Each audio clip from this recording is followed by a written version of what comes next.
Hello दोस्तों, स्वागत है आपका एक और नए क्लास में। तेजी से कंटेंट अपलोड हो रहा है और आज का बहुत इंपॉर्टेंट टॉपिक है भाई, माइकोराइजा क्या होता है। कई बार पेपर में ये 15 से 25 नंबर तक में आया हुआ है। ठीक है, 25 नंबर तो नहीं कहेंगे लेकिन 15 नंबर के लिए काफी इंपॉर्टेंट है ये। तो क्या होता है भाई, ये एक सिम्बायोटिक एसोसिएशन है। एसोसिएशन का मतलब क्या होता है भैया, दो लोगों को तीन लोगों को जोड़ के इकट्ठा कर दिया, उसे एसोसिएशन कह देते हैं। तो ये क्या है भाई, ये एसोसिएशन है जो किसके बीच में, जो फंगस और प्लांट रूट्स के बीच में, इसमें दोनों ऑर्गेनिज्म एक दूसरे का फायदा उठाते हैं। तो किसके बीच में मेरे भाई ये एसोसिएशन है, तो फंगस के बीच में, और जो पौधों की जड़ें होती हैं उनके बीच में जो एसोसिएशन है उसे हम लोग माइकोराइजा कहते हैं। ठीक है, इसमें क्या होता है, जो ऑर्गन्स होते हैं दोनों को फायदा मिलता है, इसे भी फायदा मिलेगा, इसे भी फायदा मिलेगा। एसोसिएशन का मतलब ही होता है कि भैया सब जितने भी लोग आपस में जुड़े हुए हैं सबको एक दूसरे से सहायता मिलेगी, तो उसे हम लोग एसोसिएशन कह देते हैं। अर्थात म्यूचुअल फायदा होता है। म्यूचुअलिज्म का मतलब क्या होता है कि जो लोग भी आपस में जुड़े हुए हैं उन्हें आपस में फायदा होता है। तो माइकोराइजा क्या, माइकोराइजा, बड़ा भूख लग रही है, आज सुबह से खाना नहीं खाया है, कंटेंट में है, तो माइकोराइजा नहीं है। माइकोराइजा क्या है भाई, जिसमें पौधों की जो जड़ें हैं और फंगस है आपस में एसोसिएट करके जुड़े होते हैं भाई। ठीक है, दो टाइप्स ऑफ लिख दोगे आप। तो पहला होता है एक्टो वाला, ठीक है, दूसरा होता है एंडो वाला। जो एक्टो का मतलब है, सीधी सी बात है, सरफेस के ऊपर होगा। एंडो का मतलब अंदर तक चला जाएगा।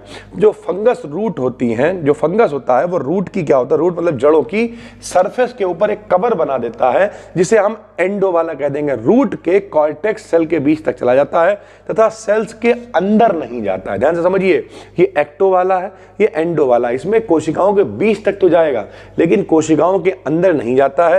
ये कौन से पौधों में मिलता है, तो पाइन है, ओक है, बिर्च है, इन सब पौधों में ये पाया जाता है। दूसरा कौन सा होगा भाई, एंडो का मतलब ये होता है अंदर चला जाएगा।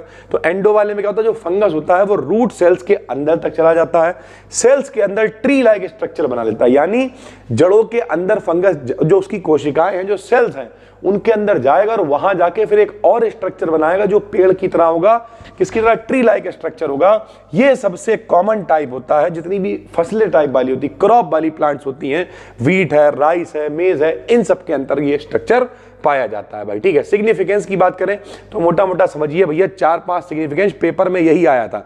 माइकोराइजा क्या होता है, इसका सिग्निफिकेंस लिखिए। तो सिग्निफिकेंस में आप क्या लिख दोगे, प्लांट की जो रूट एरिया होता है उसे बहुत ज्यादा इंक्रीज कर देता है, जिससे जो न्यूट्रिएंट्स हैं, फास्फोरस है, नाइट्रोजन है, जिंक है, कॉपर है, जितने भी न्यूट्रिएंट्स हैं वो ज्यादा से ज्यादा मात्रा में जो पौधों की जड़ें हैं वो एब्जॉर्ब कर पाती हैं भाई। ठीक है, तो यानी सरल भाषा में जो न्यूट्रिएंट्स हैं उन्हें एब्जॉर्ब करने में मदद करता है। उसके साथ साथ अगर कभी सूखे की कंडीशन आ जाती है तो भैया ये क्या करता है, ये मिट्टी में दूर दूर तक फैल जाता है, और जब मिट्टी में दूर दूर तक फैल जाता है तो इनकी सहायता से जो पेड़ है वो पानी ले सकता है और कभी भी उसे पानी की कमी नहीं पड़ेगी भाई। ठीक है, उसके अलावा ये क्या करता है, जो भी भैया विषाणु हैं, बैक्टीरिया हैं, जो भी मतलब जो भी ऐसी चीजें जैसे पैथोजेंस वगैरह हैं जिनसे क्या हो सकता है, पौधे में बीमारी हो सकती है, इन सब से क्या करता है, प्रोटेक्टिव बना देता है। फंगस एक प्रोटेक्टिव लेयर बना देता है। इसके कारण ही फर्टिलाइजर रिक्वायरमेंट कम हो जाता है, यानी ये मिट्टी को भी उपजाऊ बनाते हैं, और साथ ही साथ